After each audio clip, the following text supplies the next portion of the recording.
I had secret siblings living in my attic. But I wasn't allowed to talk about them. I wasn't allowed to talk to the boy with wings. My brother. But I wasn't permitted to call him that anymore. My mother said he was supposed to be an angel. Except, I knew what angels looked like, the idealized versions from movies as well as the biblically accurate ones. He was more like a crow, a hideous bird-like creature resembling the body of a male adolescent college student spliced with a diseased bird. My brother didn't even have a name. To my parents, he was like a stray cat who picked them. They didn't love him or want him in the house. On the flip side, he was also an angel, a once-in-a-lifetime opportunity to observe something that defied the laws of physics, with power like no other. He, like my sister, was a lost child of the sky. Those ethereal beings who had fallen thousands of years ago and decided to walk on Earth. He had saved my life as a baby. I was so young that I don't remember it, but Mom likes to remind me every year on my birthday that I wouldn't be alive if it weren't for the angels in our attic, my adopted brother and sister. I was born severely premature, with only a small chance of surviving one night. Mom said she prayed endlessly, begging for a miracle, and was visited by the two beings who gave me life through their divine power. When I pulled through, Mom begged them to stay and watch over me until I was old enough to fend for myself. If I think back to my earliest memory, it's the angels babysitting and watching over me. Back then, they actually looked cherubic. Or maybe that's just how I remember them. My brother bore huge white wings, almost like a swan, while my sisters were more grayish. They used to smile and giggle, and for a while we were actual siblings. But as I grew up, I saw less of them. Mom would drag them away while we were in the middle of some shenanigans, and I wouldn't see them for days, sometimes weeks. I thought the angels had finally flown away back home. I was sad, I guess. I mean, I was just a little kid, and my older siblings had vanished. When I started hearing noises upstairs, the familiar sound of their wings scraping against wooden floorboards and the crumbling ceiling, Mom and Dad told me my siblings were now inside the attic. It was too dangerous for them, so they were safe upstairs. Which meant no more playing with them, and especially, no more mentioning them to family members and friends. Mom was very strict with me. They're magical beings, Nini. She told me one night before bed. There's a lot of bad people out there who will want your brother and sister for bad things. So, we need to keep quiet about them, alright? I went to school the next day and drew a picture of the two of them playing with me. At the end of class, my teacher gently pulled me aside. "Am I in trouble?" I asked, and she laughed, gesturing for me to sit down. No, you're not in trouble. I just want to talk about the art you made during class." I shuffled on my chair, well aware of my promise to Mom. I wasn't allowed to talk about the angels in the attic. "This is a very pretty drawing, Nini," my teacher said, holding it up. "Are they angels?" I nodded excitedly. "They're my brother and sister." Her eyes darkened. She shuffled back on her chair. "Oh, I'm so sorry. I didn't mean." "No, my siblings are alive," I said. "They're angels, and they live in the attic." I remember her smile was a little too big. She leaned forward, plucking my drawing from my hands. "Do they have names?" "No," I told her, matter-of-factly. "They're not allowed names." Her smile faltered slightly. "What do you mean they're not allowed names, sweetie?" Mrs. J was my favorite teacher, usually, but I could already sense her growing unease. I pretended not to see her digging her nails into my drawing. I told her exactly what Mom told me. "Because they're angels," I said, giggling. "They don't need human names." Mrs. J nodded, handing me back my drawing. "Sweetie, I know I'm not supposed to ask this, I'll probably get in trouble, so can we keep this bet between you and me?" I nodded, my stomach twisting into knots. Maybe I had said the wrong thing. "Okay." When my teacher leaned closer, her expression darkened significantly. Let me back up a couple months. Mrs. J had been absent for a while. She used to be smiley and colorful, always excited to teach us. But she came back weeks later, distant, and somehow hollow. Her smiles were forced, and even then, sitting in front of me wearing a giant grin, I could tell my teacher was distraught. I felt guilty that my siblings were angels, and could probably heal her pain. Mom's rules would never allow that. "Nini, would you be able to tell me what these angels look like?" I shrugged. "Well, they have wings." "No, Nini," Mrs. J stabbed at the drawing, running her index across my sister's stick person face. I had drawn her thick red hair in a fuzzy, crayon blur, and my brother's curls in a brown cloud. I never saw their halos, but I'd drawn them above their heads, anyway, along with large, feather-like wings. What do these angels look like? I was going to reply, but then Mom poked her head inside. Nini, it's time to go home, honey. She smiled at my teacher, who to my surprise, stuffed the drawing in her pocket. Mom definitely saw her attempt to hide my picture.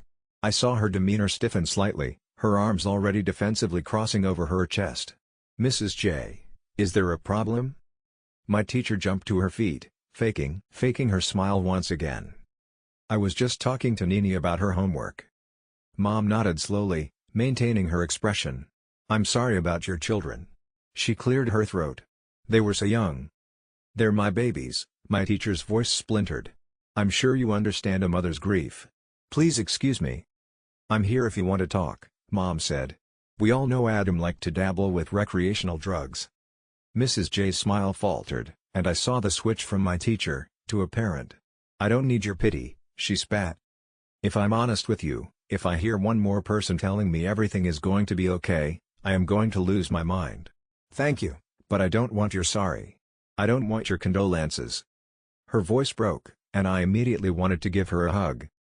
I watched my teacher open up my laptop, ostensibly ignoring my mother. If you're going to stand there and waste my time, I suggest you leave. Mrs. J caught my eye, her lips curling into a scowl. Mrs. J pulled out my drawing, slapping it on the desk. Your daughter has an interesting imagination. Mom's eyes widened as she took the drawing. She wrapped her hand around my wrist, and gently pulled me from the room. When we were in the car on the way home, I asked why my teacher was so upset. Mom didn't reply for a long time, leaving me drowning in uncomfortable silence. I knew she had the drawing. I knew I was in trouble. I expected her to lecture me, but instead, she bought me chocolate ice cream from a drive-thru. While I was eating it, she cleared her throat. Mrs. J lost her children, Mom said, her fingers tightening around the wheel. She craves a miracle, and you gave her hope with your drawing. Mom pulled it from her pocket, and to my horror, tore it up and threw it out of the window. I watched it land in a puddle. My brother's crayon smile disappeared under the murky water. Nini, did you tell Mrs. J about your brother and sister? I didn't answer, ice cream creeping back up my throat. Nini, Mom said, again. I shook my head. No, I lied, and when she gave me the look, I caved. I just said there are angels living in the attic. Mom nodded slowly. Did you say they were real angels? No. Did she ask what they looked like? I wasn't a fan of the interrogation, my eyes swimming with tears. I don't know, I mumbled. No. She just liked my drawing. Mom curled her lip. You're absolutely sure, Nina? Because if you're lying, bad people will come and take your siblings. She only called me Nina when I was in trouble. Yes. Mom leaned back into her seat, breathing out a sigh of relief. That's good, she whispered. I flinched when she turned to me, grasping my hands and squeezing them tight. Because we can't have anyone taking them away, okay? They're your angels, sweetheart. Following that day, I wasn't allowed to even mention the angels in our attic. If I did, either intentionally or accidentally slipping up, I was promptly sent to my room. The problem was, no matter how many times I was told not to talk about them or completely ignore their existence, I refused. These two, whether angels or not, were still my brother and sister. I told my aunt about them when I was maybe 10, during Thanksgiving dinner. It was a slip of the tongue. She thought I was joking. We were all sharing our wishes for the upcoming year, so I had held up my glass of juice, copying my parents' toast, and declared, I wish I could see my brother and sister who were in the attic again. Aunt Jules sputtered on her own wine, and I caught the look she shot my mother. She already had tomato cheeks, giggling a little too much for an adult woman. Mom had already set several glasses of water in front of her, but she was ignoring all of them. Frida, she chuckled, wiggling her eyebrows. Is there anything you should tell me? Mom slowly lowered her own glass, her lips pressed to the rim. Jules, you know my daughter has an overactive imagination. They're more like imaginary friends. Aunt Jules straightened in her seat, suddenly, her smile fading. That's not what I wanted to talk about. She turned to me, color bleeding from her cheeks. Nini, why don't you go upstairs to your room? I need to talk to your mother. No, it's okay, I'm almost an adult too. I smiled at my aunt. Nina, you are 8 years old. Dad grumbled, inhaling piles of mashed potato. I didn't move, staying stubbornly still. I figured if I stayed as still as possible, the adults might not notice it was past my bedtime. Nina. Mom's tone was a warning. Go upstairs. I reluctantly dragged myself upstairs. When I tried to listen in on the conversation, hiding on the stairs, Dad picked me up and carried me all the way up to my room, and tucked me into bed. I thought I could stay awake and strain my ears to listen to the conversation, but I fell asleep. I was woken by something wet trickling down my face.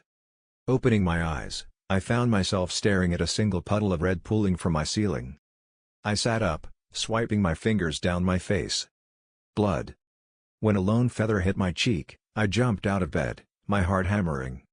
Instead of calling for my parents, I grabbed my pink chair from my dressing table, and positioned it below the red stain. I hopped onto it, standing on my tiptoes and dragging my fingers across scarlet. I risked knocking 3 times. To my surprise, there was a response. 2 single knocks.